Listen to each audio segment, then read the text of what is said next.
I seen an interview that go viral. A guy who's just interviewing random people with his old man. He asked him, what was his one regret? And he said he wished he wouldn't have around as much in his 20s.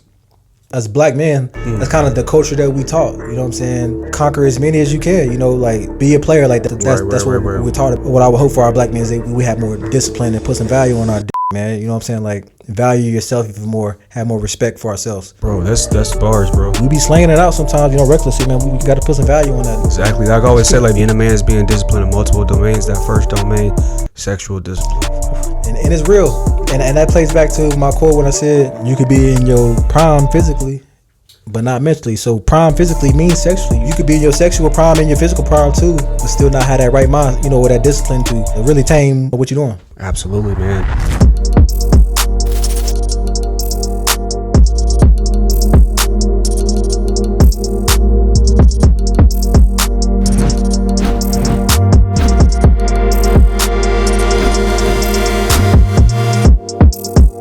Fully Connected. Yeah. Welcome back to the Fully Connected podcast, your go-to destination for inspirational conversations to help you become your greatest version. I am your host, Chris Jones, licensed therapist and owner of Fully Connected Counseling. Today, we got another special guest. All right. He is very active in the community here in Wichita. All right. He is a business owner, host of a podcast, and he's the owner of the Freeman Bond Agency. Ladies and gentlemen, we got Mr. Fredrick Freeman Jr.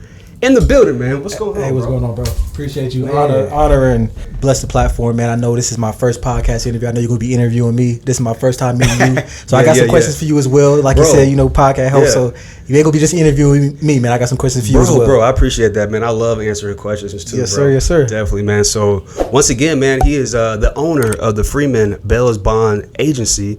And can you tell everybody a little bit like what got you into becoming a bail bondsman? Yeah. So I had my degree in criminal justice. Went to college at Washburn for a little bit and transferred and finished up my degree in 2017 at French University. So I had my degree in criminal justice. So, you know, my last name being Freeman, you know, that's something I'm very passionate about. You know, I know growing up for me, I just didn't want to be a statistic. You know, I was born in Louisiana, grew up in the South. So, you know, a lot of my family members and friends, you know, were incarcerated. So this is something that I'm very passionate about, by helping people stay free and stay enjoying their freedom, becoming a free man. But in 2019, man, I was, you know, after graduating college, I was a private extradition officer. So this means I was in a two officers in the van, six inmates in a cage van, driving all across the country, extraditing prisoners to and from jail. Oh, wow. So, you know, I've been to over 200 jails all across the country from Cali to Georgia. Was that your first job out of college? One of them. Wow. So doing that job, you know, we travel around to every city, every jail I'm going to, I see a bail bond company outside the jail. So it just gave me that thought, did my research, man, and that year I put my refund tax money, you know, to start the business, and now we're here. Bro, in 2019 is when you started. Yes, sir. It's crazy because I started my business in 2020. I started planning it in 2019, but I just had this feeling. I was like, something's going to happen. Yep. And then for me, I thought something was going to happen at the job, but I just had a feeling something's going to happen. And it did. I put my 4 weeks in at the county. The last week, NBA shuts down. Damn. COVID come. I'm like, this is perfect timing for me. Yep. You know, so it's really cool to be able to see somebody else around my age, black, getting it, you know, working for themselves, bro. So I think that's super dope, bro. Likewise, you know, that's definitely the future, you know, for our generation, the message we trying to push. At the same time, I like to tell people, you know, it ain't nothing wrong with keeping that 9 to 5 as well. You know, man, I own multiple businesses, but I still work a 9 to 5. I'm still, you know, heavily involved in my, you know, in my career space, you know, where I work with, you know, juveniles in the juvenile system. Okay, you do. So, you know, that's something I'm very passionate about, just trying to help our youth stay free out here. Y'all see how the youth is out here, so that's something that's very important. Bro, it's crazy because obviously, you know, I work with the youth as well, and so there's a lot that goes on in here in Wichita, man. Like, we definitely got to collaborate on that end. Yeah, man, we're gonna have to do something for the youth because, man, they're dying. You know, whether it be by suicide, homicide, drugs, trauma, poverty. It's real sad, bro. So I really, once again, really appreciate what you do, and at the same time, like you said, like it's the place you never want to have to call, but if you need to call, you already know who to call. Call Freeman. Facts. And it's so dope. Your last name is Freeman. Like, did that have any connection with the business? It's interesting how it all worked out. You know, I don't know if that's God or what, but you know, it just all correlate, bro. You know, that's hard. and I only do things that I'm passionate about. So, you know, like I said, my last name is in it. You know, I'm gonna stand on business. Yeah, bro. Definitely, man. I can definitely see the passion, you know, from the first time tuning into the podcast. But also, too, man, I had a question, man. You said multiple businesses. Yes, sir. All right. So I'm only aware of the Freeman, obviously, Bondsman, and then you got the podcast. And what's the other ones, man? So I'm break down my structure for y'all. So I have my corporation. I call it the Freeman Enterprises. So this is a holding company, and you know this holding company's only job is to you know, obviously operate and fund my subsidiaries. So my 3 subsidiaries are obviously the Freeman Bail Bond Agency. You know, it's a bail bond company. You know, we're passionate about teaching and educating people on how to stay free. Right. Then we got the podcast, Collaboration of Competition. But it's not just a podcast. I like to say it's a media conglomerate. You know what I'm saying? So it's not just a podcast. We got way bigger plans in the works than what we're doing now. Then also my first business I'll start was King Brand Worldwide. So this is a clothing brand. Okay. You know, the word King is just something I've been very passionate about as well. So definitely, man. King Brand is one of my clothing brands that I have as well. So you know, like I said, I got my Freeman Enterprise, and that's my corporation that funds and operates my three subsidiaries. Bro, who inspired you, bro? Like, you were on point. like you were on point. Like, how you moving around and you're still young, because you said you graduated class of 2012. So, yes, sir. You know, like 2 years younger than me. But like, who was it in your life, bro? I don't know if it was like your father, your uncle, grandpa, somebody, some male, or I don't know, maybe even female figure that really like, you know, inspired you, bro. You know, I definitely got to give it to my pops. You know, he's a strong individual, very smart. You know, he's one of the men that kind of changed the trajectory of our family. So, you know, I'm a junior as well. So my name is Fredrick Freeman Jr. So, you know, all I'm doing is carry on that legacy, man, trying to, you know, make the family proud and pass it on down to the next generation. What kind of work was your dad doing, if you don't mind? My dad, it's hard to explain. He's a chemical engineer. Yeah.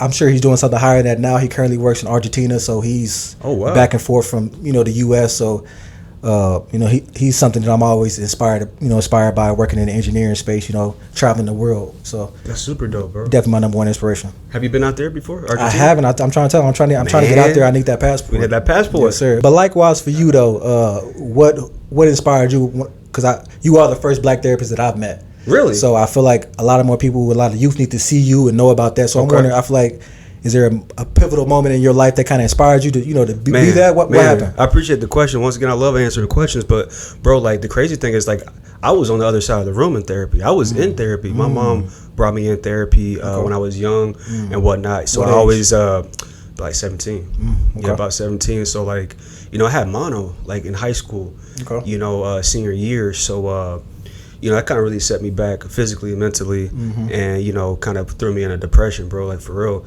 So I was in therapy for some time, and I never really had, like, I had, like, some older, like, white male, white female, nobody that I could really connect with. Yeah. And some of the therapists were kind of flaky, so I was just like, man, like, if I could do this, I would do it better. You know, I'd be able to connect with somebody really. So, like, I started on the other side of the room. Okay. Shout out to moms, man. Shout out to moms. yeah. Shout out to moms, man. So, and then my parents, they're educators. So my dad was a principal. My mom was a school counselor. They're retired now. They're chilling. That's awesome. But, you know, I definitely thank them, because there's several times I wanted to drop out of college. And I did not know I would be doing therapy until grad school. Yep. You know, just kind of connecting with other people. I wanted to do, like, school social work kind of stuff. But it just didn't hit. Yeah. So then eventually, you know, I met the right people around the right environment, and then everything just clicked. I was like, dang. Yeah. So, yeah. No, I love that. Like I said, we need more like you. Yeah. You got any advice for the young brother aspiring to be a therapist? Any challenges that come with that? Bro, like, definitely challenges, man. See, so check this out, right? Like, so I majored in social work, have my master's degree in social work as well. Okay. So in the state of Kansas, if you have a master's degree in social work, you can do therapy, right? A lot of people think that if you get a psychology degree, you can do therapy, but you need your PhD to be able to do that. And it's actually very difficult to get into that program. So if you are wanting to do therapy, it might be best just to get a social work major. Because, you know, if I ever got tired of doing therapy, I could work at the VA, you know, schools, hospital. You want to be able to have a major where you can be able to be in multiple places, different options. But, yeah, man, I would say, though, too, one thing on that, a lot of people come into our field because they kind of want to put the Superman cape on to save the world and everything like that. But if you haven't did your own like work, you know, you're going to run into some problems, because then now it's just like you're helping everybody, but you can only help so many people without helping yourself. So that's something I've always been curious about, like as a therapist, you know, you taking in everybody else's emotions, kind of get an overload, you know, how do you still manage your own mental health? Man, do you talk to a therapist as a therapist? Yeah, I did. Okay. I did actually, yeah, for sure. For that reason, bro, just because of the secondary trauma, like, you know, so that's like, real. Yeah, man, because one of the, like recently, man, like you know all the young, you know, men dying, like the teens and whatnot. So sometimes it puts me in like a awkward position, because I'll know like the family of the people who lost somebody, but then at the same time I get a new intake from somebody who, you know what I mean? So it's kind of like, man, I feel kind of like, you know what I mean? So like, you know, even though we lose one, it's always another one that need help. Exactly, man. So then you over there, you got the Bells Bondsman. So then it's just like, you know, they're calling you. So like, could you tell everybody exactly like what does an everyday look like? A day in a life look like as a Bells Bondsman? It could be very interesting. You know, how you look at it. You know, I'm not as hands on as I once was. I have a team that kind of handles stuff now, but. For a person who's hands-on, obviously 24 hours on call, taking calls from clients, assisting clients, you know, in their freedom and securing their release from jail. You always got to, you know, manage the clientele that you do have as far as monitoring their court dates, you know, making sure they're following their pretrial service requirements, you know, making sure, because, you know, if they miss a court date, so... you know, there's risks that come with this business as well. So yeah, I was going to ask you about that, because if they miss it, they don't go to all the court dates, then you technically don't get that money back. So, say someone misses a court date, they miss a court date. They do have the opportunity to go in an open court docket and get that court, you know, get a new court date if they can make it, if it's with the city. But typically you have 60 days to reappear in front of the court to try to get that court date taken care of. After 60 days, if I have not been able to get to contact you, you know, get this taken care of, you're on the run, then there's a bond forfeiture sent out. At this point, you know, I have to hire a bounty hunter to go do that job. Or after those 60 days are up, I'm gonna have to pay that full amount. So man, the most I've had to pay so far is $10,000. That was a couple years ago, but out of your pocket. Yes, but the thing is, the bail bonders, they have what's called a buffer account. So this is an account that 10% of all of your money goes to for that rainy day. So you always got a little stash set up for this type of stuff. But yeah, man, it's real. It's real. So you got to be diligent and, you know, who you bonded out. You know, doing crossing your I's and T's, if that's the right saying. You know, with your paperwork. You know, just following up with people. But for me, you know, I haven't had many of those. For me, it's about building relationships. You know, you don't really find too many people trying to run off and ruin their life and miss court. You know, most people getting bonded out want to get back to their regular life, get back to job, you know, and get back to what's right. You know what I'm saying? And get this court stuff taken care of. Absolutely. If they want to be, for sure. So I really don't have that problem. You know, I'm really relationship with people. You know, so I'm able to connect with people. You know. I'm not here to help you bond out if there's any other resources you need as well. That's the thing about being involved in your community. You have to be a knowledge of resources. So tapping in with you, this is another resources, you know. Bro, facts. Clients get bonded out, they need mental health resources.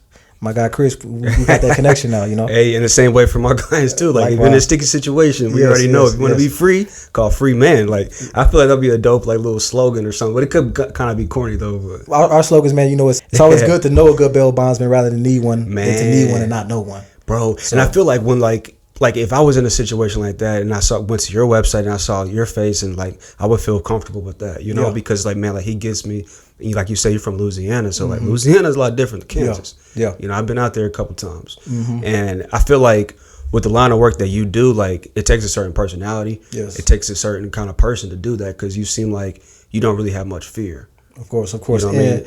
It, you know, the bail bond industry, you know, it does get its negative views and negative looks. You know, it's been around since the beginning of the start of this country.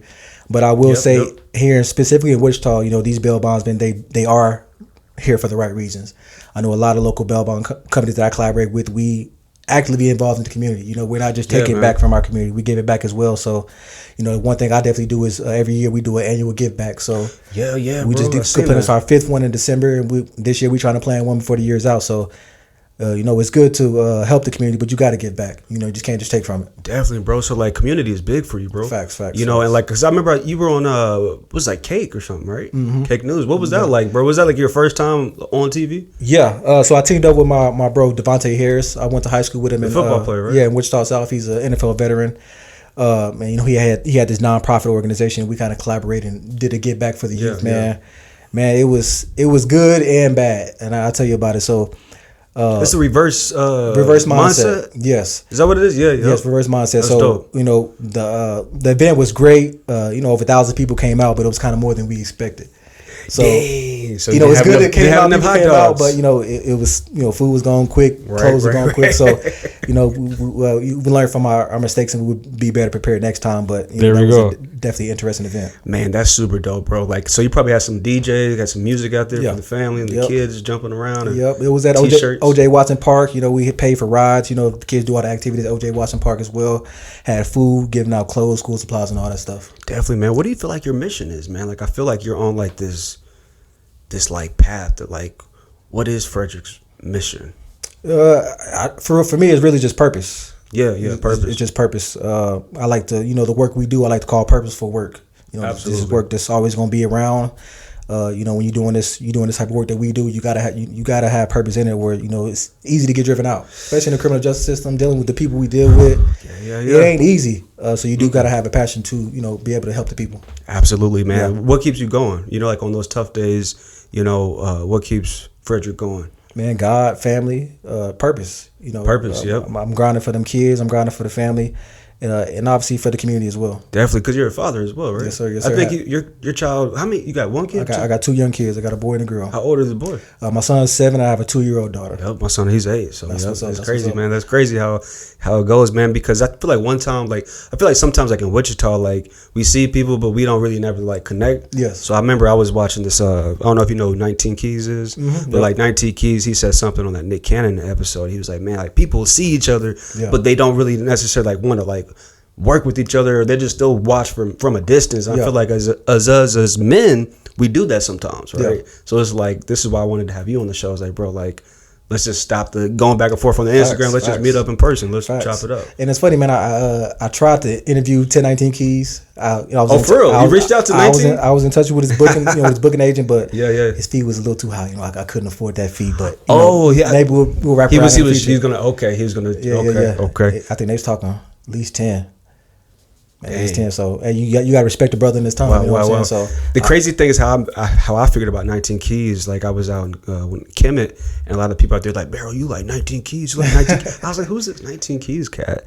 And I was like, oh, it's like, okay. I was like, man, I can see why people say that, but 19 Keys, he's on it though, man. Like for sure. Like definitely a social media influence y'all need to tap into. Absolutely, man. So he wanted 10 bands. Yeah. Yep. So would you have like did like how you did with the Filthy Rich interview, like go out to where he's at? Hey, if I could afford it, of course. Right. That'd be the thing, man. I know I've reached out to Rick Ross, $20K for him. Go out to the promised land. So it's in Miami. I think it's out in Georgia, near Atlanta. He won $20K for an interview. That's the only thing that's kind of separated my podcast is right. I'm dropping that bag, Yeah, bro. I really like what you've been doing lately because you're interviewing like people like who are not just in the city, but like what's his name, Cuba Gooding Jr.'s brother and whatnot. I know y'all probably didn't talk too much about the whole Diddy case and all that stuff. What's funny though is I didn't ask him any questions about Diddy, but he did bring up a little clip where he's partying with Diddy, and man, it went viral on YouTube. I think it got like 700,000 views. I gained like 2,000 subscribers just off that post. So, I always remember to post those shorts. If you got a podcast out there, YouTube shorts, don't forget about them, man. Bro, the shorts take more editing than the long format. I feel like I like the short form content. I do like the short. I like editing that. The full interview. That's what's hard for me. Yeah, it's the full hour. Yeah, you're right. The short clips I do it clip by clip. So do my little 60-second. When I want to do the next one, I'll get to it. Was there any like a particular podcaster in general that kind of inspired you? Just the typical big dogs. You got $1 million worth of game. I know I like the Pivot podcast. What about you? You got any? Diary of a CEO, Stephen Bartlett. Yep, Diary of a CEO. Yep, it's really fire. Okay. Man, people might be mad when they hear this, but I mean, yeah, Kevin Samuels, like I liked the way that he, rest in peace. But I mean, then again, it was very divisive and toxic, whatnot. Shouts out to all the ladies out there. And of course, trying to have it, but I mean, I did respectfully. I do feel like he, kind of was, a leader in the podcast realm, like besides like all the stuff he was talking about. Yeah. But like him, I was like Joe Budden, even Joe Rogan. But I definitely tap in with Diary of a CEO, and he's around our age as well too. Okay. So he has like that British accent. It's very nice to hear. Okay. But one of the things too, what I like about being on the podcast is that I feel like it helps me to be more aware of my dialogue. Like if certain times if I say certain words and whatnot. So it's like it's really interesting to be able to, because in the beginning you're like, man, I sound like that. Yeah. And one thing I noticed about it too, like, I never thought I'd have a podcast, but now that I'm, I do have one. The benefits like relationship building. You get to meet unique people. I've interviewed people I never thought I would interview. So it's absolutely, it's awesome to to keep building these relationships, and I'm excited for what the future looks like for both of us, bro. Man, likewise, man. Do you have any particular success stories when it comes to like the Bell's Bondsman agency? Like any stories you want to share, or like stories that maybe went south but came up? You know what I mean? I don't know. I think the big thing for me is that I've been able to help the people close to me and surround me. So I bonded out a lot of family, friends. So I hold value in being able to be there for people when in their toughest time. Family member called me.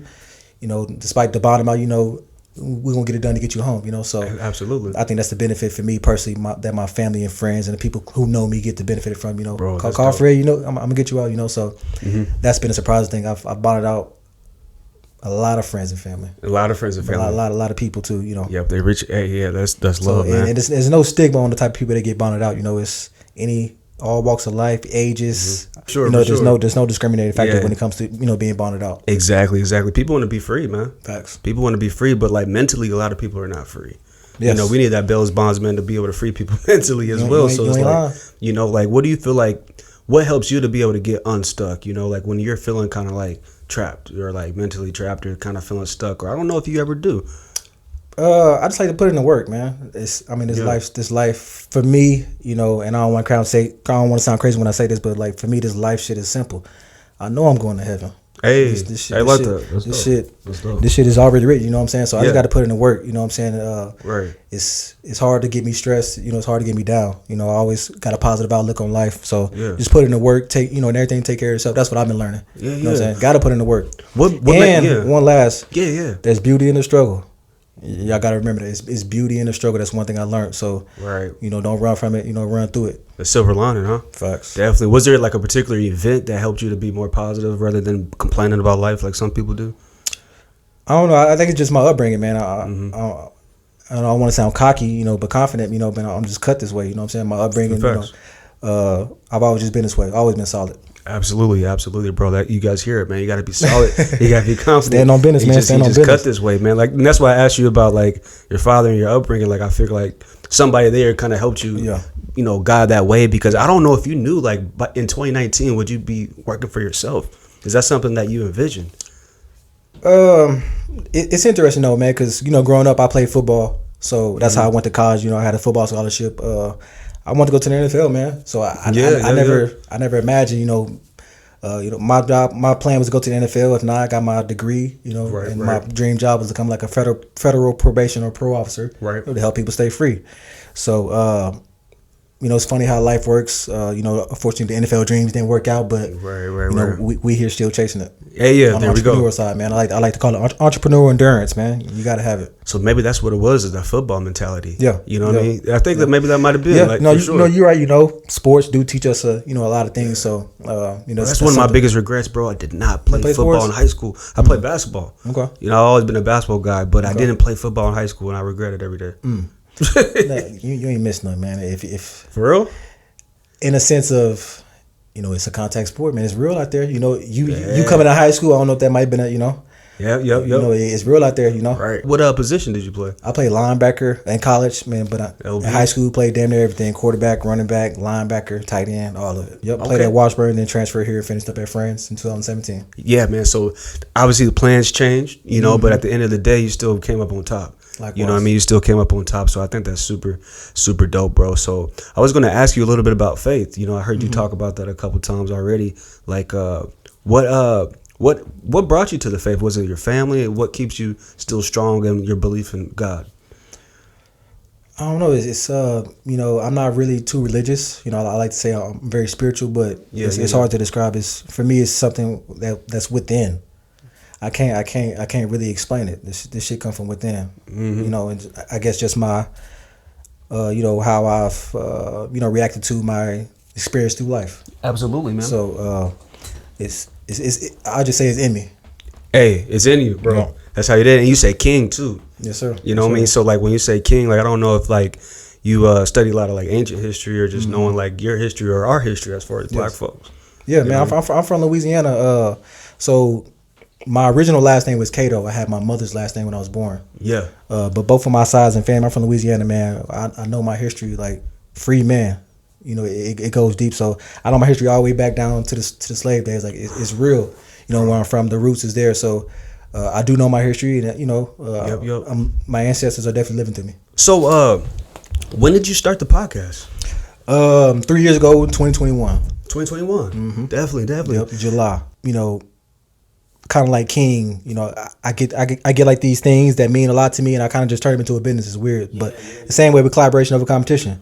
It's like the topic or just the saying of collaborate over competing is like a saying that I've been saying a lot for the last decade. I've been embodying, and it's been beautiful to kind of bring these ideas to fruition and turn into business ideas to help people. That name is so hard, bro, because it's like you can go off. There's so many things you can just have a conversation just along with that. And then I saw you had like some T-shirts and you had like even like some shoes or something. Yeah, got the flip flops, got the merch. Yeah, check out the merch store, collaborationovercompetition.org. Bro, that's something we really are missing I feel like in the black community. Mm-hmm. You know, like we need to be able to collaborate more, whether it be group economics, whether it just be like being able to trust one another. Yes, and that's why I say it's bigger than a podcast. Like, man, I got so many ideas. I've already written a kid's book, you know, called the art of collaborating. So kind of using art and colors, you know, to help kids at a young age learn how to collaborate. So talking about stuff like you said, group economics. Like I want to do network brunches. Like I want to do, you know, big things that kind of push this message. So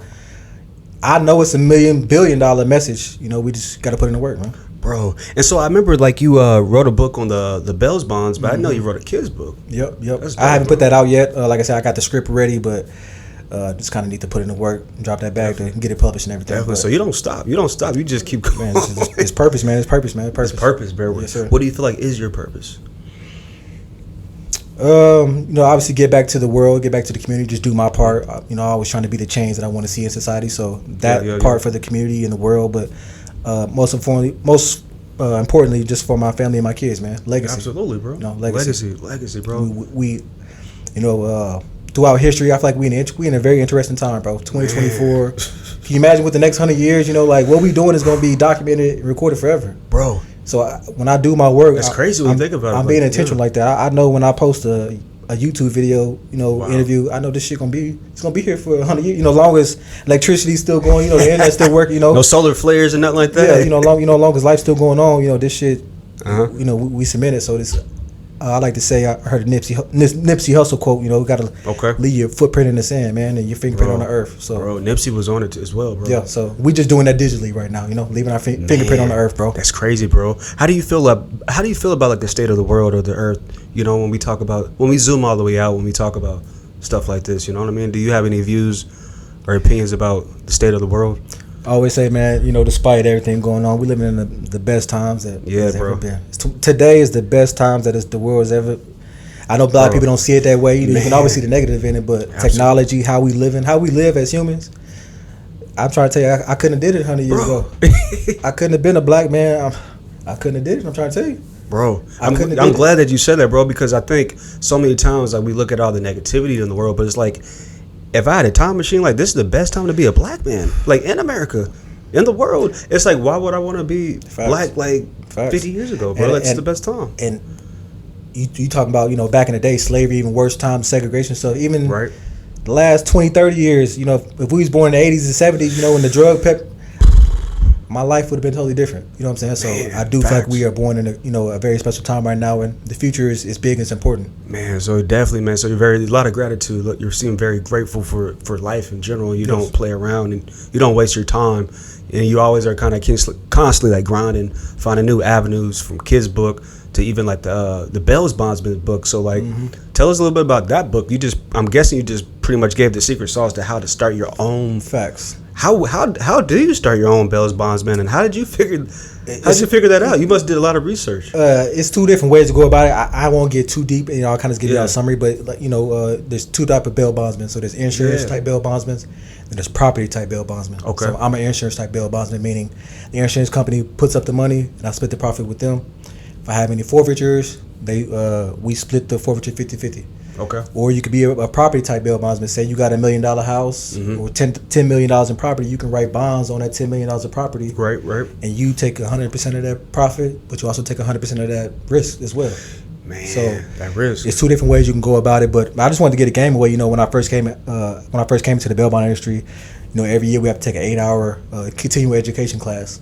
I go in there, man. I'm the only black man. It's a lot of old white people that and no offense at all, they've been eating off this industry for a long time, bro. So I would love to see more people of color in it, and I have been seeing that ever since I released that book.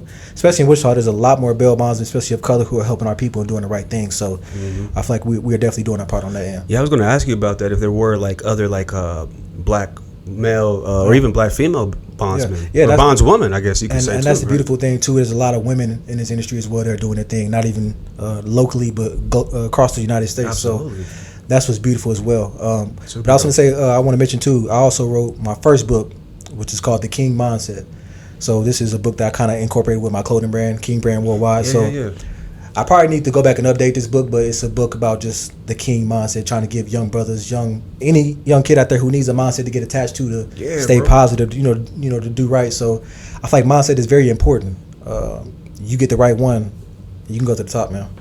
So mindset is very important. Tell us a little bit about that book in particular, man. The King's Mindset. It's called The King Mindset. So KVNG. This is all my books are on Amazon, or you can tap in the link in my bio on my page.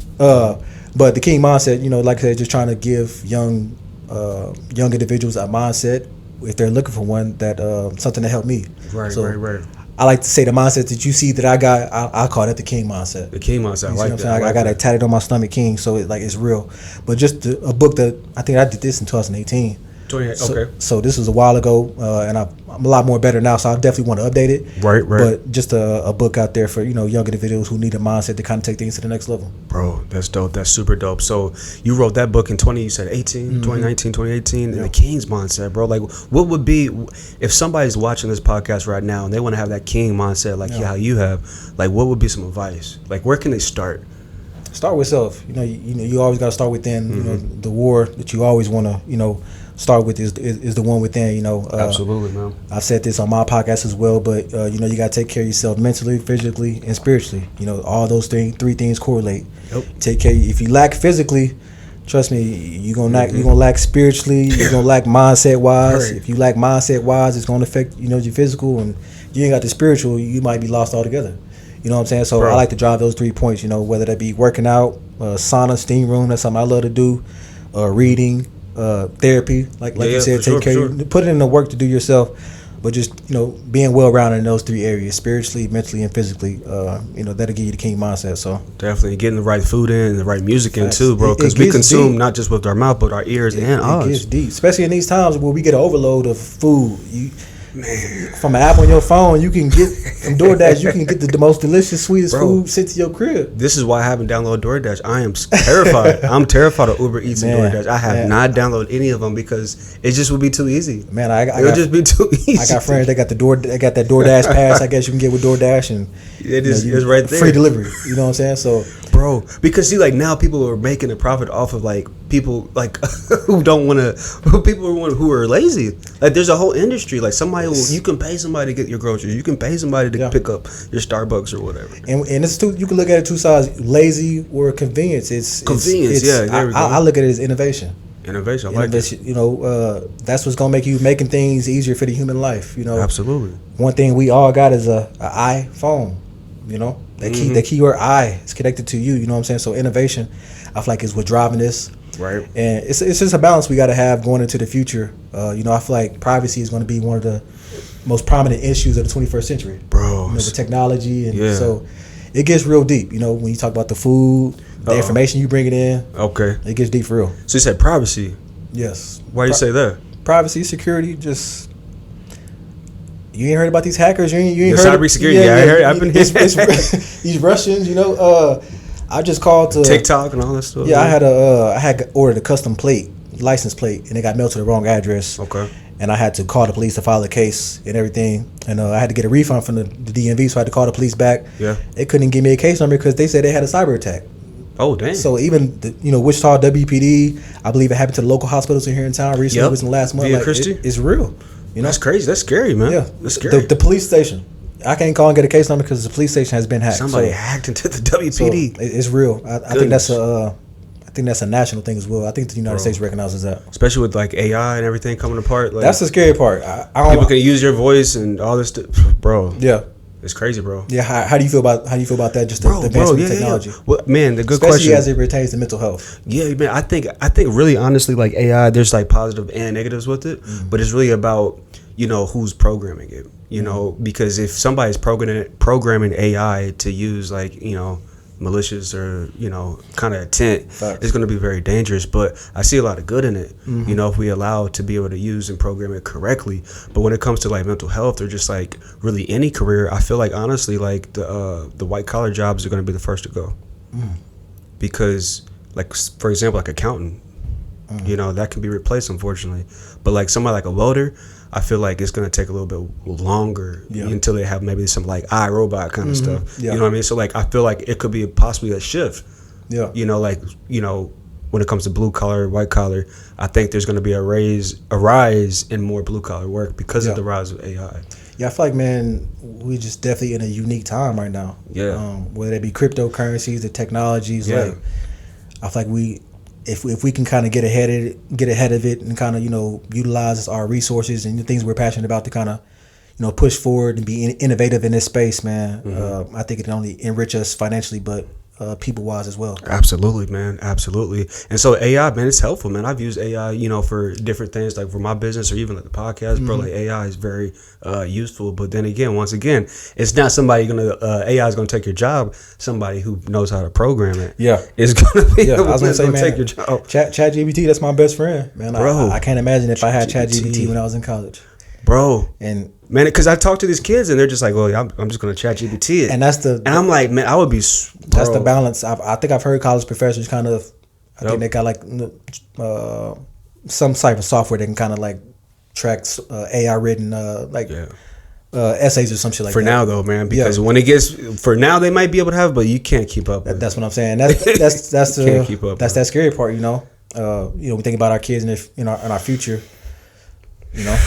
You can use it for the good, but things always get abused. When we have them in excess. Bro, it really is, man. I wanted to talk to you about relationships. Obviously, I feel like relationships are like the highest value, not just romantic relationships, but just like friendships, connections, business, you name it, man. But what do relationships mean to you, man? It seems like definitely you're a family man. Obviously, you're a father. But maybe talk to a little bit about how your relationships in your life kind of keep you going and moving. When it comes to relationships, I kind of look at it like being rich in energy. Holding the value in energy. I kind of look at that like gold.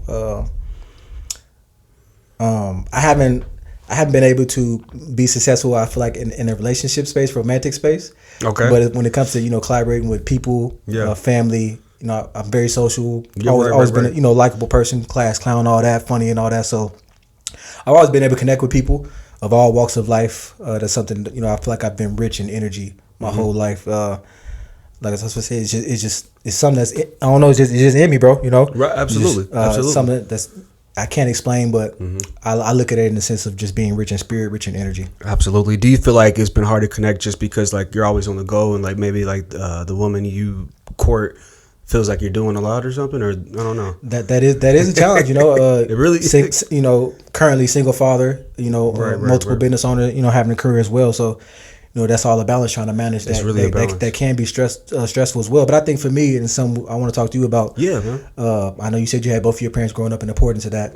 Yeah, man. Very blessed. My parents were never together, but I had both my parents in my life. But me growing up, I never seen selfless relationships. I never seen my mother and my grandmother with a man long term. Yeah. Never in my life. Yeah. I've only been to one wedding, so I never seen it. So it's hard for me to kind of know, what it's supposed to be like, what it's supposed to be. Absolutely. And I don't want to bring race into this, but I see white people sometimes like, man, they make love look so easy. Like, damn, is it that easy?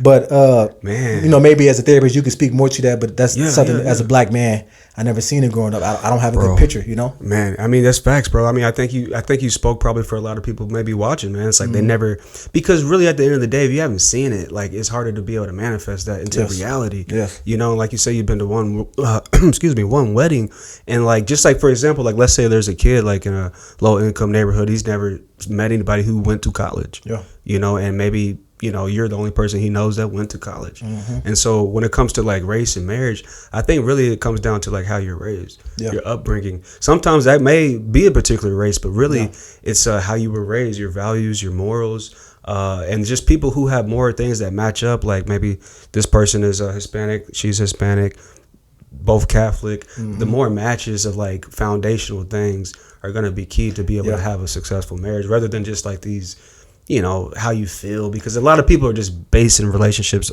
on a feeling. And we got social media nowadays. Like you spoke on the Kevin Samuels, Kevin, I feel like I'm getting in trouble every time. Not at all. We good. Cause see, while like Kevin, he really reminded me of my father a lot. Like just like the way he looks and whatnot, even the way he talks. So it's like, and my dad, he likes Kevin Samuels too. Like he showed me, because he would always watch like Judge Judy. I was like, Dad, you gonna like this guy, because he's really just like like a Judge Judy, even though he had his own opinions, his thoughts and whatnot. And I ain't gonna lie, you need to go in that space, because you a black therapist. You more educated to speak on it. That's something you could speak on. I'm sure the clients you get. I'm sure you hear a lot. You've seen a lot. It's crazy that you said that, because actually when I first somebody showed me Kevin Samuels, I really didn't like him, and then I'm always I like learning from things that I don't agree with, because then I can be able to open my mind to like a new perspective, rather than just listening to stuff that I agree with. It's like you don't really learn. You're just somebody validating your own opinion. Facts. So I reached out to him. Because I thought he was a therapist at first. I reached out to him. I emailed him. He wasn't? He's not a therapist. He's an image consultant. Okay. And I reached out to him. I just had a couple questions, and like he said one thing back to me. He was like, "It's entertainment." That's all he said. And I was just like, "All right."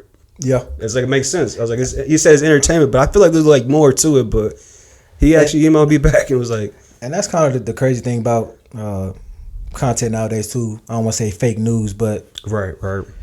We take a lot of in, 80% of the shit be for entertainment, and we take the entertainment like it's the Bible, so it's definitely interesting. But I think Kevin Samuels is definitely an interesting figure, and I feel like that's a space you can kind of speak on, because I'm trying to tell you, bro, in the black community, that's something that we are struggling with. I know I'm seeing it with my black women as well. Man. Growing up, one thing that I see from my black women, and I'm speaking something me and my mother talked about as well. Right. Because my mother grew up, she had a very rough life, but she's a strong, independent black woman. Right.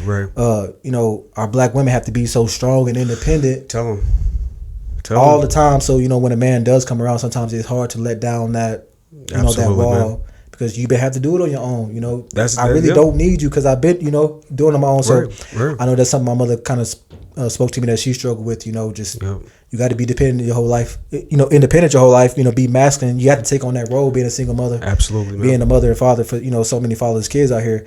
That when a man do come around, you don't know how to be feminine or let that guard down. Absolutely, man. And especially too, like maybe if they weren't raised by, like when I was single, one of the questions I would ask when I go on dates is like, who's a man in your life who you respect? Because if you can't answer that question, whether it be an uncle, grandpa, coach, somebody, how you gonna respect me? I'm always asking. I'm always want to know what the mama like, because I heard the apple don't fall too far. You want to what she looks like, or how her personality? Personality. I've always heard this old school saying, the apple don't fall too far from the tree when it comes to you. I always noticed, even with my mother and her, my grandmother, like that mother-daughter dynamic is a unique relationship, bro. It's Very, very unique. And the mother father too. Yeah, both of them. Yeah, both of them, man. But yeah, bro. Like one of the things too, I would hate like when I was when I would be dating or just in general. I hate telling people what I do because then people would start making these assumptions. People feel like I'm gonna try to diagnose them, you know. And I'm like, I'm not gonna diagnose somebody who's not my client, like, you know. But like you people say that, but you know you still doing it just because. Yeah, I mean, just because you're capable. I've always been very inquisitive. But you try not to do it intentionally, you know. Right. And then at the same time, like I really feel like, you know, I mean, honestly, when you look at the DSM-5, man, like a lot of the diagnoses really at the end of the day, bro. Trauma is in the middle of a lot of all of them, bro. Mm-hmm. Trauma and then genetics. We all have environment, trauma, genetics, bro. Like it's in the middle because you could present and look like you have ADHD based on the trauma because ADHD is really just a coping mechanism that you developed early in your childhood to deal with whatever's going on in your environment. Yes, you know, and this here you saying that kind of makes me speak on why I feel like I'm not strong in relationships. So. You know, being a Virgo, I feel like, you know, we kind of get the stigma cold, you know, not as emotionally attacked. Yeah. But for me, you know, I feel like I've had to struggle with just cutting off. I give up easy. You know, as soon as you start to stress me, I cut things off. But I've kind of used that throughout my life as a defense mechanism to not get hurt. So, you know, if you can't hurt me, you know, if I can just, you know, that's kind of been my defense mechanism through life. But I'm trying to be more patient and work through things. You see what I'm saying? So. It's helped me in business and life and be successful, but when it comes to relationship, you know, I can't be so cutthroat, man. So that's what. Then you said it well though, because like in the life we live, you can actually have more financial gain, physical strength, muscle and whatnot if you have that very like guarded kind of personality. But when it comes to people, when it comes to relationships, it's really difficult because then we have to be vulnerable. But it's really hard to be vulnerable, especially when we talk about trauma and like, you know, somebody's been hurt in the past from family member or ex. Yeah, you're just like, I don't.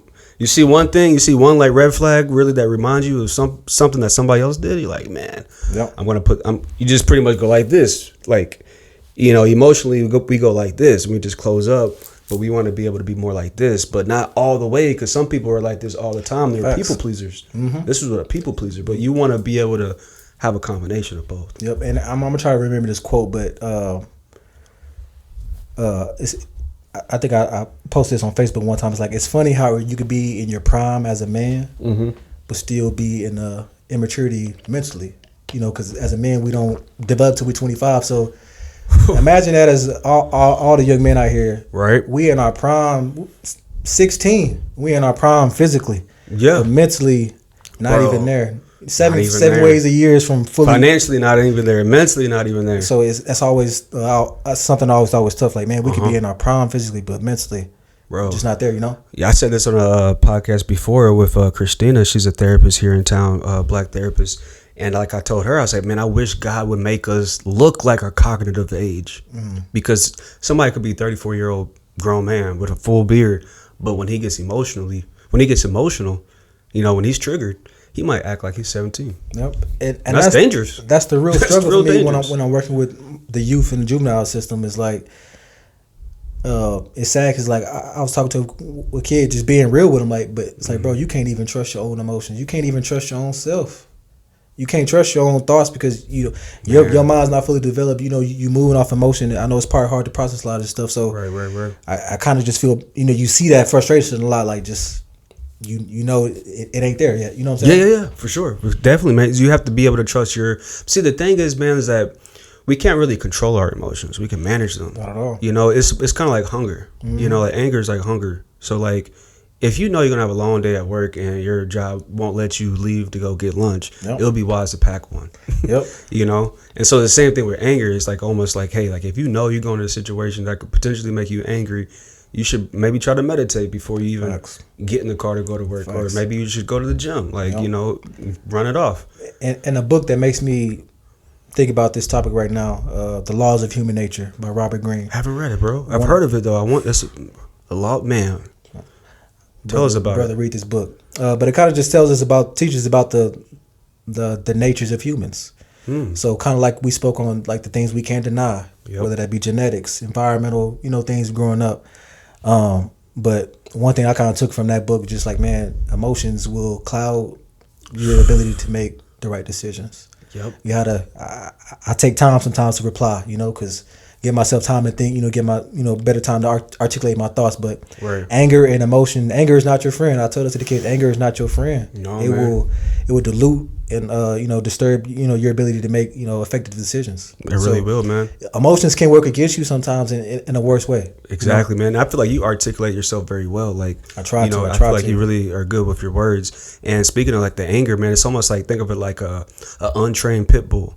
That could be dangerous, but if you train the pit bull, it could be your best friend. Boy, you know what I mean? Be a soldier. But see, people obviously the pit bulls have stigma and whatnot. But if you train the pit bull in a way for it to fight, that could be not good for you based on like what situation you're trying to deal with. So like our anger, you want to train it, and you be able to use that for a right situation when needed. But it's not something you want to just be having uncontrolled all the time, because you're going to get in a lot of trouble, and then you're going to have to call you. The people are going to have to call you to bail them out. And it's sad because that pit bull analogy kind of perfectly represents the black man with that stigma. Yeah. When you see a pit bull, it could be the sweetest thing. Yeah. You train it, it could be the loyalest. The most, most disciplined dog. So beautiful dog. That analogy is kind of it really sad. Is, because think about how they see us as black folks. Like, oh, look at this guy, he's dark skinned. But I will say though, even with the pit bull narrative, I feel like it has. I feel like when I was younger, it was bad, but now I feel like it's getting better. It is, man. But I do feel like it's getting better for black men as well, especially black fathers. I feel like our generation, we've kind of at the tail end of the effects of like what drugs and crack in the 80s did to us. Absolutely. Our parents and our grandparents may have dealt with that, but I feel like our generation, we finally getting away from that, and you seeing a lot more black fathers in their lives. It's beautiful to see. It's very beautiful, man. I don't see too many. I mean, of course, deadbeats are out there, right? But I'm seeing a lot more active black fathers. So shout out to the black fathers out there. Keep doing your thing, man. Definitely, man. There was a guy, I remember I was speaking on this panel, and we were talking about like fatherless homes in the black community, and this guy, I believe his name was Adrian Hicks. Okay. He does a Bug Ninja. Okay. And he told me a statistic. I didn't believe him at first. And he said, actually, there's more black men who are in their kids' life than there are. I forgot what he said, but it made me think about it. He quoted something from the CDC, and I was like, really? And let's not talk about the statistics of when a child, how much better a child's life can be when he does have his father in his life. Absolutely. How much better, they do in school and just socially as well. Absolutely. And I think another aspect of it too, man, and this might be kind of controversial, but there's a lot of black fathers who want to be in their kids' life who are being pushed away by the mom. And nobody. You want to touch on that topic? We're gonna touch on the topic, bro, because I know that from my own personal experience, and I know that from the clinical. Likewise. I know that from the clinical experience, and then too, like I know, like if I didn't have the financial resources to be able to fight the case, who knows what have been. But some men may not have the emotional maturity to go through the court system, to go through, the baby mom drama. That's what got me right. That's what got me. I'm thankful for those situations to teach me how to, because you don't want. Because you can see how brothers do it. You want to. Yeah, you can see like, wow, I see why some guys are not in their kids' life, and it's sad, but you get it. You know, you like, oh wow, like all right, I can see. Yeah. You can see that. Yeah. There are certain moms, and like it's just the reality. Certain moms do want to push the father out because they never had to trust a man. They don't know how to trust a man. So it's kind of scary for them. Trauma. It all go back to trauma. So. Definitely. That's something I wanted to be able to kind of, maybe we might be able to build on that, like how to navigate having a difficult baby mom. Facts. That's a whole episode, ain't it? Or not even just like, I don't want to say just not even just a difficult, it could be like just how to co-parent or how to be able to do that, because there's a lot of topic, co-parenting. Yeah, just co-parenting, man. And then also too, there's something called parallel parenting. Like if it's too, toxic, there's something called parallel parenting. That means you just don't really have much contact, and you just kind of parent in your own accord. And that's something that can be effective if it's like if it's like a high risk situation, if somebody's really like have a lot of hate towards the other side, I'm glad you said that. I feel like a lot of people could use that. I didn't know about that, because in the co-parent, it'd be the communication part. That'd be the total thing, and everybody feels some type of way about it. It's just it's a lot. Emotions get involved. Just gotta let stuff go, man. Facts. You gotta let stuff go. People don't know how to let go. People are hurt, and that's all right. But I mean, I think at the end of the day, you just gotta think about the bigger side of it. It's the kid that because I see those kids that come into therapy, and one of the first things I do, like even on the intake, I'm like, where's his dad? Because I see a lot of young black boys like, where's his dad? Yeah. But and that's kind of what I do in my job. You got to be the voices for the kids to get them the services they need. I know I was just in court Thursday, and it's a adjudication case for custody. So the father lives in California. Okay. The mother is in Wichita, but she's been on drugs. Haven't been able to stay sober. So the kids are in foster care. Right. The father's in California trying to get custody of the other son from Kansas, but having to go through the whole court process. So I see it every day in court. It's real. Parents, right, man. Losing rights to kids, like it's real. It's a lot of kids out here that need it, especially in the foster system as well. Man, I was in the child welfare system for about 2 years, bro, at St. Francis. And, bro, because we would have to go to court every Thursday, and I would talk to the judges and the attorneys writing the court reports, man. It's just like the court system is just, you don't want to have to deal with the court system for any kind of system, whether it be divorce court, family court, like whatever you can do to be able to govern yourself so the government don't have to govern you. That's where you want to go, because literally the word government, it has the word government. Don't put them folks in your business, they ain't going to get out. Put them in, they ain't going to get out. I'm telling you. That's why I'm happy, me and my child's mother was able to get things resolved successfully without going to court, because you put them folks in your business, it's over. Definitely. That's a blessing for you. I'm happy for you, bro. Yes, sir. Definitely wishing you the best on your situation. Oh, yeah, definitely, most definitely. And then anybody else who's tuning in who has similar situations dealing with, an ex or a partner, shouts out to you guys. Hopefully you guys can be able to navigate that correctly. So, everything is good with you and your kids, man. But I did want to talk a little bit about the collaboration over competition, the name again, because I just really like that name. I just think it's so dope. I'm trying to tell you, it's a $1 billion message, I feel like. It's something you can't deny. Right. And then even biology, bro, because not to cut you off on the wisdom, but Darwin, I can't even pronounce the name right, but Charles Darwin, he, pretty much is trying to say the opposite.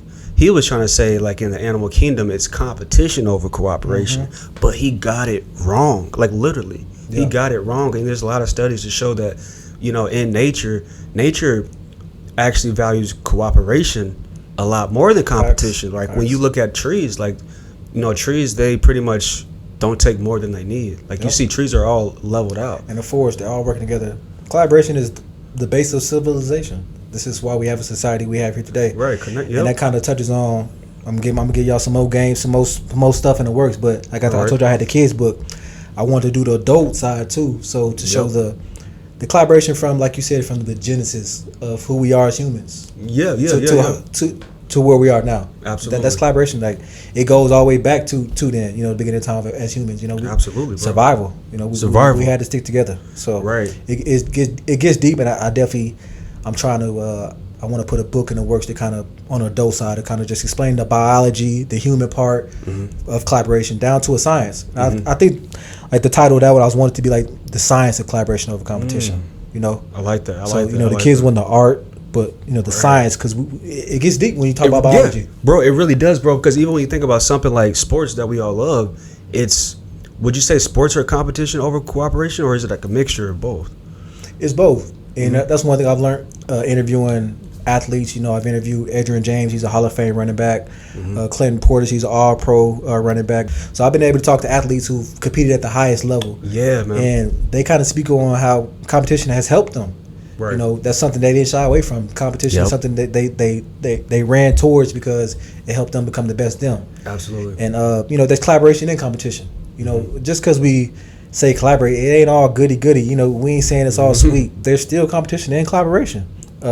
Friendly, but that comes with communication. Likewise, sometimes we could be collaborating, but if the communication, we ain't on the same page, the hate, egos can get in the way. So egos for sure, man. You got to be on the same page, but collaboration, there's still competition in it. So I don't want people to forget that as well. But it's a combination of both. Absolutely, man. Synergy, I like to say.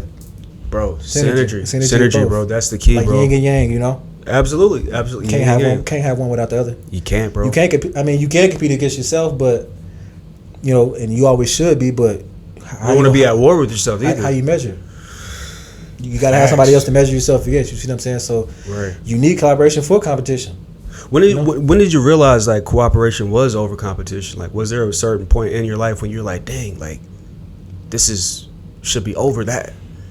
I don't think it's a certain point. I think it's simple. It's just like life. I mean, especially being black, we know the stigma is we don't work together.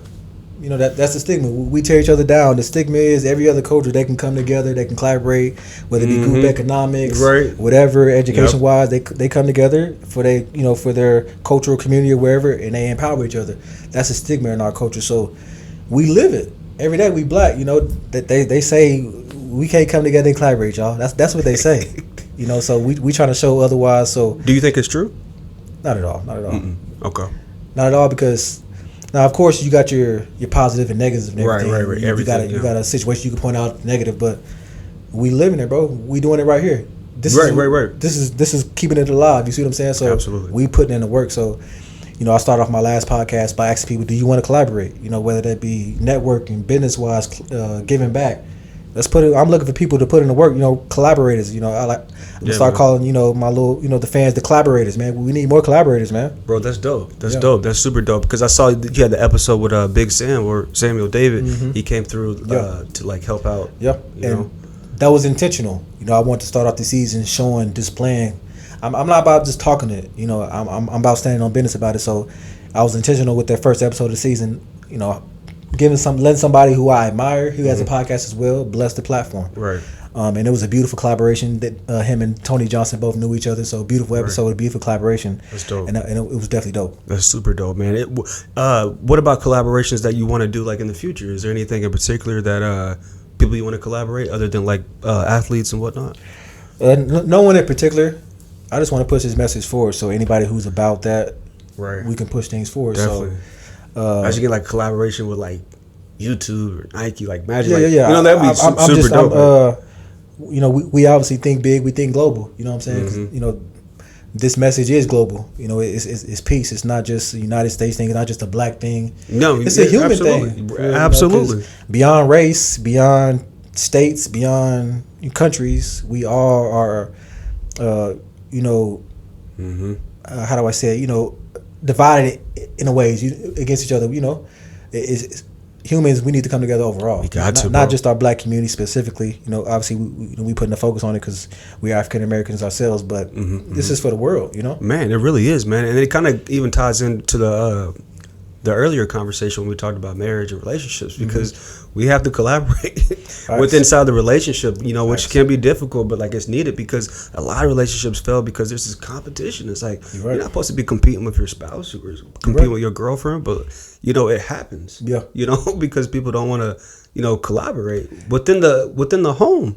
And one thing, there's this guy on Instagram called Coach Corey Wayne. He's a relationship coach. Okay, I think I've seen him. I follow him, but I think he made a post today. He's kind of talking about I forgot the particular term he used, but in relationships trading. So obviously he gave the example. So I work. I work hard. I'm doing all this. So you can give me sex. Whether or where you're doing something. So you can, or she wants something, so she can get something. Okay. So it's always a trading thing. I'm not. If you don't do this, I'm not gonna give you this. Right. So that's something I kind of experienced. In past relationships as well. Is we both got to be willing to give fully. It can't be about keeping score. It can't be about you did this or you didn't do this, so I can't. So that's something I'm trying to get past as well. Just not keeping score, just love, bro. Exactly, bro. You got to, because see the thing is though, man, is that you can't really love others if you haven't really did the work, did the healing properly. You can, but then again, I look at things as on a spectrum or even a percentage. So you can maybe love somebody 20%, but imagine. I forgot. It makes me think of this YouTube series or Netflix series. I forgot if it was the Black Mirror effect something. But Black Mirror. Yeah. They got some weird episodes, man. Futuristic stuff. Very futuristic. That shit was intriguing. I wonder if they man, be messing. Man, you got to be in a dark. Some of the Black Mirror episodes be leaving you in a dark mood after. I'm I don't. But it's real though. Stuff we should consider. Those are things you may think that they may never happen, but they're you said, problems of the future that we could possibly have. Man, exactly, man. Because the future, the crazy thing is the future is already here. This is the future. Facts. When you were in 2018, 2019, this is the future. Facts. And it's the past and it's the present. Facts. All interconnected. That's what science shows us. Yep. So it's crazy. We're in the past, right in now. The future, and right now. Facts. We in the future. Just passed it. Just missed it. Exactly. Because that's what it's difficult. People say, well, you want to be present, but really you want to be connected to all three. Because people who are just present, they're impulsive. Facts. Some, not all the time, but if you're like too present, like YOLO, I'm gonna do what I want when I feel like it. Kind of reacting off emotions. Yep, not thinking about tomorrow. Not thinking about, hey, if I do this, am I gonna have to, you know? You know, they say they talk that shit. You know, live every day like it's your last. You never know when it's gonna be your last day. That's what they say. You know, you never really know, man. None of us get out of here alive. Facts. So it's like people like, I love to be able to see the fact that like you're goal getting, like, you know, you keep going. You know, and I was going to ask you, what do you feel like the ceiling is for you? Because obviously in the world we live in the capitalistic world, you can like keep going, books after books. Is there like a ceiling that you see, or maybe you don't have a ceiling? You just, I mean, only God knows that. You know, God willing, only God knows that. That's true. That's really how I feel. Only God knows that. We're gonna take it as far as we can, man. We're gonna take it as far as we can. And you kind of spoke on that experience. Like, none of us escape life. That's what kind of makes life simple for me. Like, we all gonna die, dog. So, you know, what you gonna do while you here? You know, this life is simple. That's why I say we had an interesting time. So I'm just trying to leave my footprint in the sand, man. Yeah, bro. Yep. I think it was Michelangelo. He said, simplicity is the highest form of sophistication. Simplicity is the highest form of sophistication, because you find something that like imagine if somebody was like doing stocks, but he can't simplify that to explain it to a 10-year-old. You really don't know. Yeah. But when you can simplify something, you really know. Like, I'm sure, like the kids' book, bro, you did it right there. Like, you simplified the King's mindset, right? Yep. Into a 6-year-old could read it. Your son could read it. Like, so you know what you're talking about, you know, because you can simplify it. But if you can't simplify something, I mean, it's not to say you don't know it, but it's just like, I think it's about like, you want to have the ability to articulate your message to a wide range of people. Yeah, to relate to so many different folks. If you, I don't want to say if you can't be simple, but you don't want to confine who you reach. You know, you don't want to restrict who you can reach, whether that be cultural, race wise, age wise. You know, you want to. That's why I would love to learn a second language. You know, I cheated my way through college in Spanish. Okay. I took sign language for a couple of years. I knew that, but I kind of forgot it. But I want to learn Spanish. Okay. I do. Argentina. That's because your dad's out there. You said, right? I do want to learn Spanish. Okay. You know how to speak any other languages? Nah, I don't, man. I really don't. I mean, I had Spanish in college, bro. But Spanish is something you got to constantly practice, to my knowledge, bro. Because Spanish for me was a really difficult. It was a really difficult class, but shout out to Sergio, bro, because if Sergio wasn't there, like, because he was just taking the class because he had a low GPA, so he already knew what he was doing. He was just trying to get an A in the class. It was nothing to him, but shouts out to him, bro. Like, he was definitely a big help, bro, because I was struggling. Man, I'm trying to tell you, I cheated my way through, but I will say, like, in high school, when I did take sign language, what was dope is that we had kids who were deaf in the class, so being able to communicate with them, you know. Oh, that's dope, huh? That was very interesting. That's dope. Definitely want to try to get back into teach my kids as well, you know. And it's a blessing, man, because like, imagine if, like, being deaf. Facts.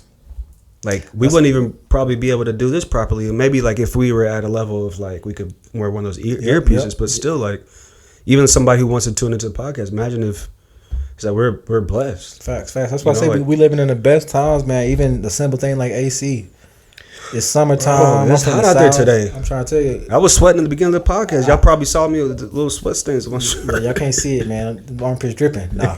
But real talk, I just don't know if I could have did it back in the day as a human. I'm not gonna lie. Bro, I have to. You would adapt though. You would. Facts. You're right about that. But I do have to. I just want to give credit to our past ancestors of all races, man. Yes, humans who have helped push the human race forward to get us to where we are today, bro.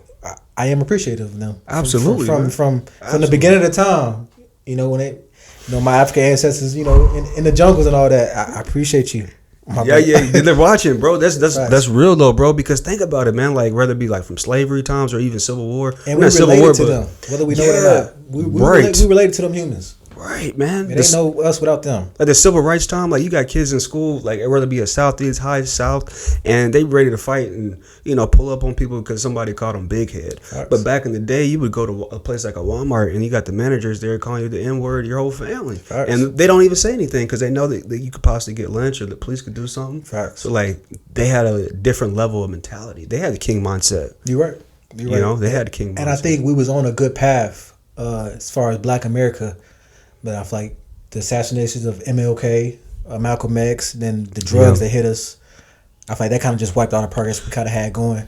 But like I said, I do feel good about the future. I feel like our generation is kind of picking up that torch again, and I feel like the future looks good for our, the kids. As long as we can balance this technology, I think we headed in the right direction. Do you feel like it was like intentional? Like, do you feel like it was deliberately like intended to be able to take out our leaders and put drugs in our community, or do you know the answer to that? Come on now.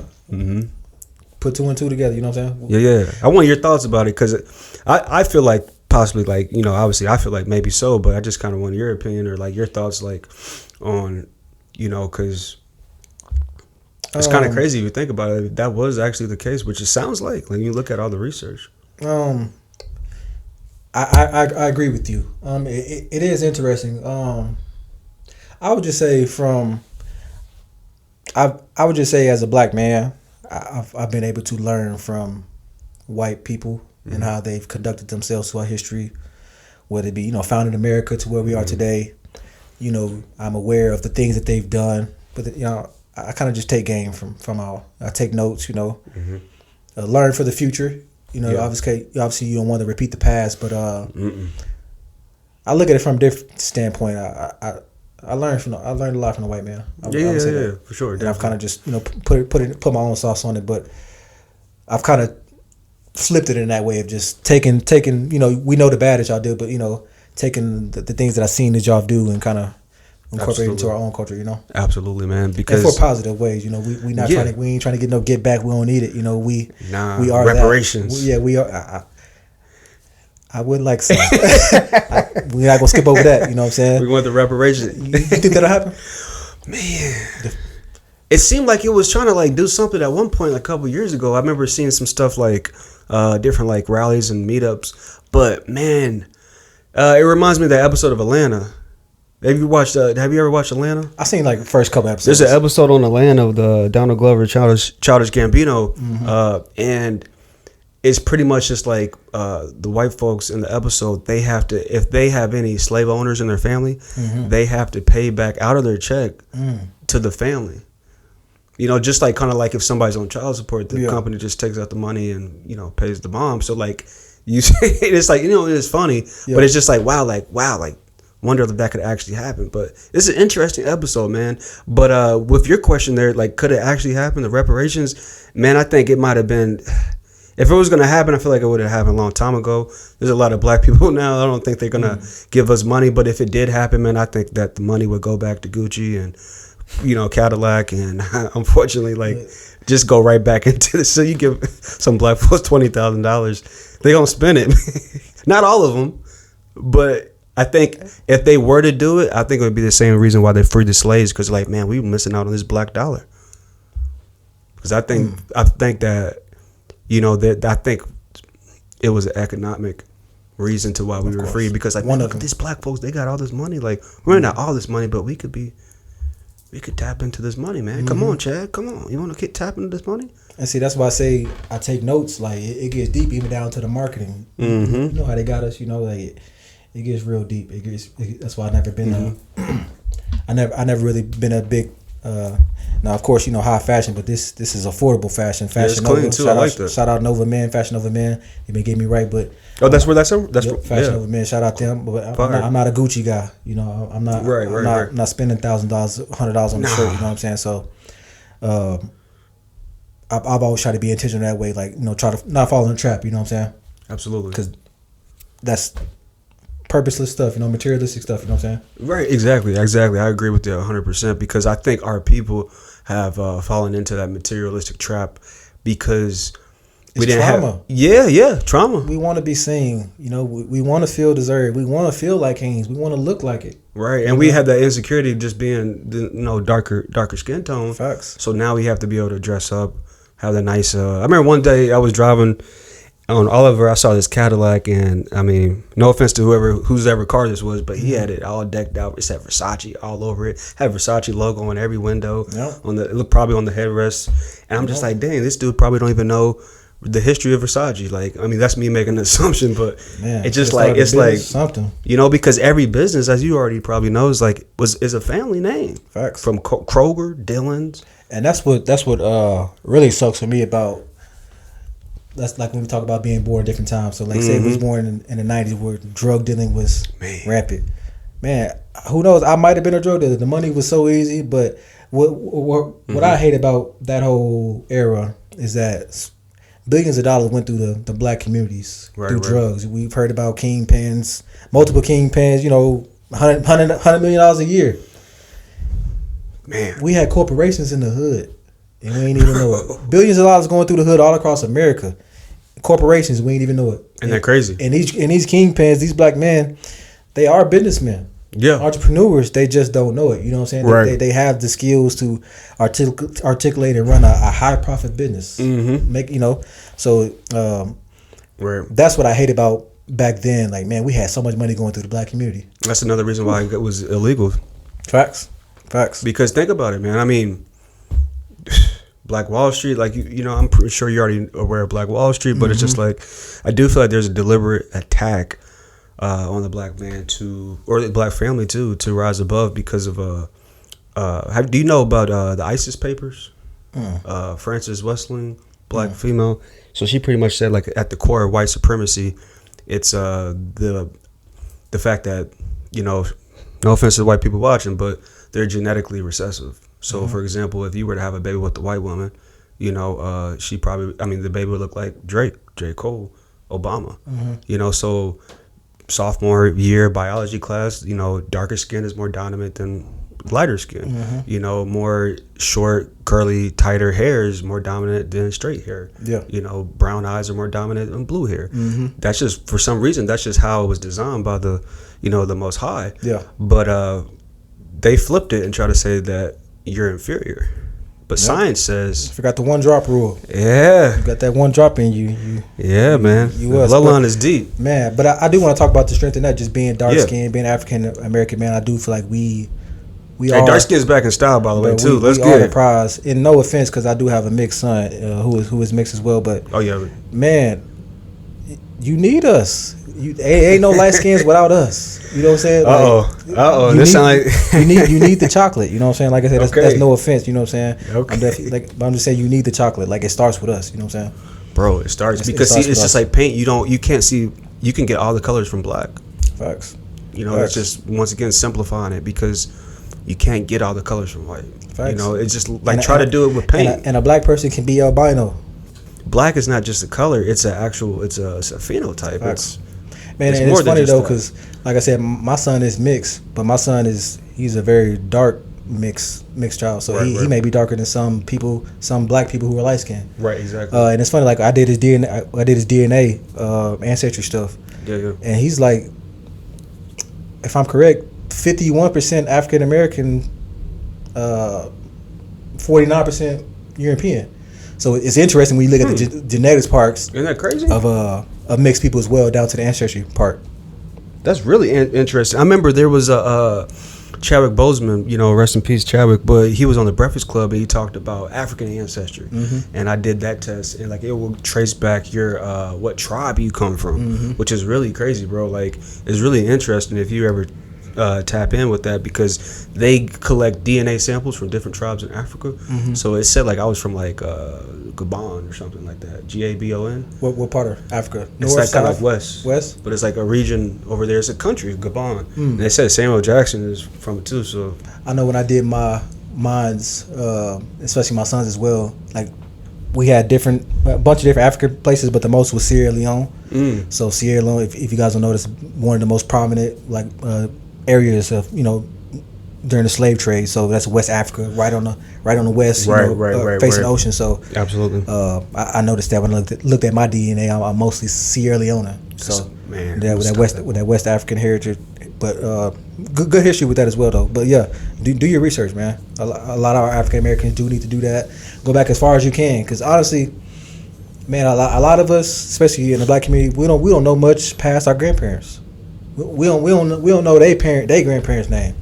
So it's do your part in collecting your family histories and passing that on. I feel like that is important. You got to do your own research to figure out where you come from, bro, because it's so important. But like you said earlier too, this is all going to be documented. So like our great grandkids, they're going to be like, man, like great grandpa had this podcast. Look at this. That's what's special about our times. Yeah. This is digitally documented. It's going to be here as long as society keeps functioning. That's crazy. So it's even more important nowadays. You see what I'm saying? Yeah, absolutely. Think about how many photos, just even through social media. So many photos, videos. It's here, it's here. So that's what I feel like. That's what makes it even more important about just family history in today's times, because we can keep better record of it. Right, exactly. But then again, it's just like with a click of a button, like it could just. Mm-hmm. Man, I had this idea, kind of like a cloud service. The name was kind of like Family Bible, but you can take the Bible part out. So basically, like a little cloud service where you can go upload. I guess you can record a message for ancestors that you may never meet. So that's dope, bro. Like you want to record a message or pass down, just family information, put it in a little cloud, and your future grandchild that you may never meet can go back and access this. I feel like that's the idea I kind of have for the future. Like that'd be dope. You know what I'm saying? It would be super dope. I actually thought about like making like a podcast just for my son, like just talking to him and like, hey, like play this when you're 18, like and just talk about like stuff like middle school, like problems, high school, and then he may not watch it till like maybe like he's 25 or whatnot. Like when my dad was giving me wisdom when I was young, I was just like trying to play ball and play video games, talk to girls. But at some point, you're like, man, like let me click this video. He made a whole 20 gigabyte folder of videos, like for me, like. And that's what I got for my son. My son has his own YouTube, but basically, I had so many baby videos, so many videos on my phone to him that I had too much storage, so I basically just put it all on YouTube. So smart. He's 7 now. Every stage of his life, there's like a video on YouTube, 10-15 minutes dope. Where he can go see all, like, your daddy was here. Exactly. Man, you can't we can't deny that. You see what I'm saying? You can go see yourself. So even my son, he got his whole up to 7 right now from when he's a baby. All the videos we had, growing up. So man, that's something he always goes back and touch backs on. So I'm excited to have him look back on that as he gets older. Yeah, definitely, man. Because my son, he inspired me. He's like, "Oh, Dad, I got more subscribers than you."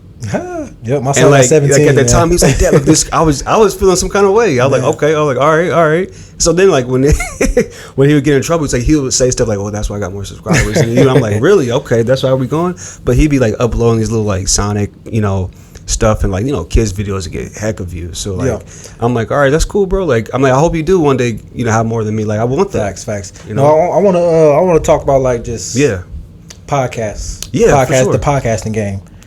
Absolutely, man. Because I'm still new into the game. Like you've been doing this longer than me, and like I don't really know how to tap into the economic portion of it. But I just really, at the end of the day, I like podcasts because I think it's a good excuse to have conversations with people that I don't even really know, or people that I do know, and I just want to be more curious. So like that's like first for me. Like it's just like I'm just very inquisitive. And it's like it's a good way to be able to. I like conversations. Yeah, and I think that's important when you have a podcast, starting with that purpose. Like obviously, right. I've been doing this for 3 years. I've invested thousands, tens of thousands of dollars, and I ain't seen a return on my investment. You see, I ain't got $10K back from podcasting. You see what I'm saying? So you got to put in the work. You know what I'm saying? So I'm doing this because I'm passionate, and hopefully one day the hard work will pay off, and I'll be able to make a lot of money from this. So there's a cat, I think you probably might know him. He's man, I can't think of his name, but it's a black cat with glasses. Always wears a hat. He's from Atlanta. And he got like a big podcast studio, and like man, it's like David. Something with an S. Thompson, something. I think I know. He kind of got a raspy voice a little bit. I be seeing his promotional videos. Yeah. I see he's been doing more promotional, but it seems like he's been on.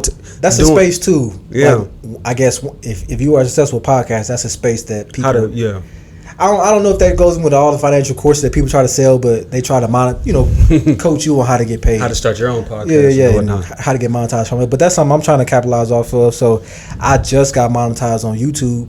But it's still a lot more work to be done. So how does that work? Is it based on like views or subscribers? So I think YouTube just lowered the requirements. So there's like initial. So the first step of monetization, I think you just need 500 subscribers. And I think 4,000 watch hours. Okay. So if you unlock that, you can get you could post podcast merch on your videos. Have like subscribers, like people who pay private content and stuff like that, perks. Right. But then if you want to get like pay from ads, you need 1,000 subscribers and I think like 5,000 watch hours. Then you can get the real money from it. So it's levels to it. And even like TikTok and stuff like that. So I'm trying to monetize all platforms, but it's like I just gotta keep putting in the work, you know. Bro, that's big, yeah. Because I don't really know too much about the business side of it, but that's something I need to do on my part to do more research. And that's another reason why I wanted to connect with other people like yourself. Yeah. Because just here in the city, there's a lot of other black podcasters too. Facts, and I want to get away the game too, like seek some real YouTube game right here now. Now a lot of people, they may wonder like how my interviews may get so many views or stuff like that. So even if I book a celebrity or high paying guest and I post it on YouTube, just post it on YouTube, no promotion, it's not going to just do 1,000 views. It's not going to do numbers. You got to put the money behind it. So YouTube ads. So I don't think a lot of people know that. People, y'all posting videos on YouTube and wonder why I don't get 100 views. You got to do that. You got to put YouTube ads behind it. So the formula that I've seen so far is, okay, I get a high paying or a high value guest who the YouTube knows, people know. Right. You get that, you put it with a YouTube ad, put money behind it, it's gonna do numbers. $10 to get you 100 views, $100 to get you 1,000 views. Okay. So it's all about investing in your craft. So that's dope. I know a lot of times we see a lot of YouTube videos, all these YouTube interviews, 500,000 views. You probably think they just dropping it no YouTube. I know, that's what I was. Even Club Shay, they dropping that bag on YouTube ads. Like they putting the bag into YouTube ads. That's how their numbers getting so high. So dang, I didn't even think about that. If I had an unlimited bag to invest in YouTube ads, my interviews get 100,000. They get 100,000 views and stuff like that. So YouTube ads, don't forget about that. So when you drop your interviews, YouTube ads, bro. So then, do you? How do you do that exactly? You might have to show me that, because there's just like a button. Google Ads. Yeah, Google Ads. Right. So Google Ads, and it kind of, I think Google and YouTube are together, if I'm correct, because I know when I signed into my Gmail, they're together. Yeah, so Google Ads, and I think they got a promo right now.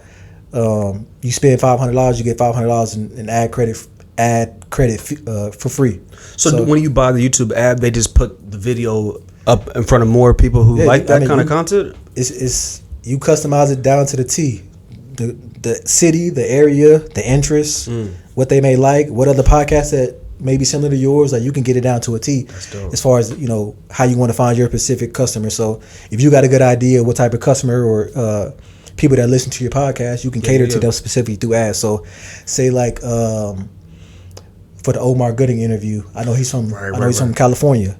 I'm gonna put a specific ad in Los Angeles because I know that's his hometown, California. Where his people are. Right. Or for say like Adrian James, who's a Florida native from Miami, I'm gonna put that YouTube ad in Florida. I'm gonna do it all across the United States, but I'm gonna put a specific focus on Florida, because that's where his fan base is. You see what I'm saying? I'm gonna put it in Indianapolis because he played for the Indianapolis Colts. See what I'm saying? You got to be intentional, smart, with these YouTube ads as well. But I think a lot of people, they forget about you got to put the bag behind the ads too. So people don't think about that. Would it be better, like if somebody's tuning in and they're hearing what you're saying, would it be better for them to put the bag behind the shorts or the long format version? You can't do the shorts. You can't individually promote shorts from what I've seen so far. Gotcha. Because shorts already, when you post it, it's short. They putting it out to people that may not even look at your shorts anyways. You see what I'm saying? Because that's how the short. It's kind of like TikTok. They're gonna put it out there just because that's how the algorithm is. So I just say be consistent on them shorts, man, because they will put you. They gonna, without ads, they gonna put your stuff in different places that that you. So like I was telling you with the Omar Gooding interview, I'm just posting this clip, thinking it's another clip. When he's talking about Diddy, it goes viral. I gain 2,000 subscribers and I get monetized off one YouTube short clip. You see what I'm saying? That's dope. So just be intentional, you know what I'm saying, and try to kind of hit the trends with these YouTube shorts because they're definitely big. Definitely, man. So when you get monetized, do they just like message you or email you or just say, hey? Yeah, download. If you're a YouTuber, you got a podcast, download the YouTube Studio. I don't know if you got the YouTube Studio on your phone. Download that. You swipe right. It'll show you how much you got until you hit requirements for monetization. And when you do, they will notify you. But you can keep track on it on the YouTube Studio app. Yeah, bro, that's super dope. Yeah, down to the hours. Like that's where I'm big on my analytics. I'm on my YouTube Studio apps every day.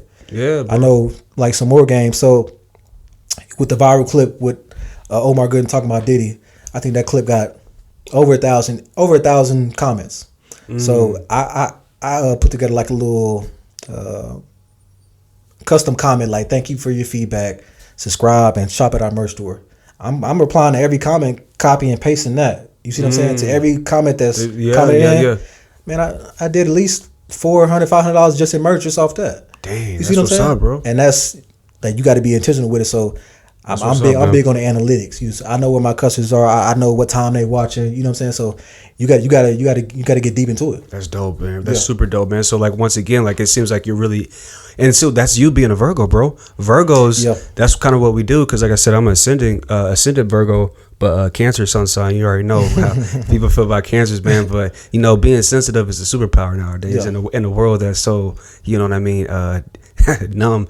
But yeah, bro, like with Virgos, bro, like very detail oriented, like looking at the numbers, like bro, that's just like in who you are. Like if we were to look at it, the astrology of it, bro. Yeah.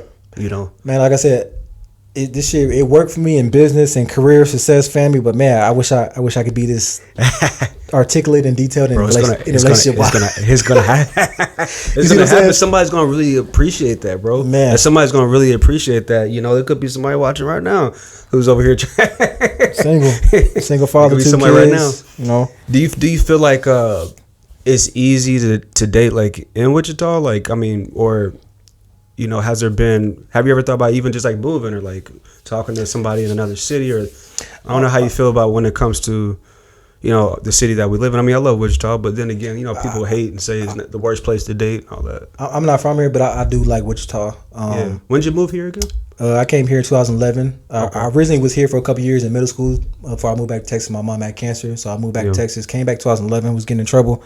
Moved back up here with my dad, and I graduated from Wichita South. But I like Kansas, man. It's small. Yeah. Wichita is a thriving city. It's on the rise. It's I don't think I could have made the moves or doing what I'm doing in a bigger, like, I grew up in Texas in Arlington, near the Dallas area. Right. Man, I go back there. It's 6-lane highways. It's so big. I don't think I would have had the confidence to do what I'm doing now. I'm in the small cities. Things seem a lot more easy and accessible to do. Yeah. But as far as dating, I know a lot of people talk shit about Wichita, but I don't have no problem with it. As a single man, I'm having emotion. Women come my way. It goes both ways, but for me, it's just about matching with someone.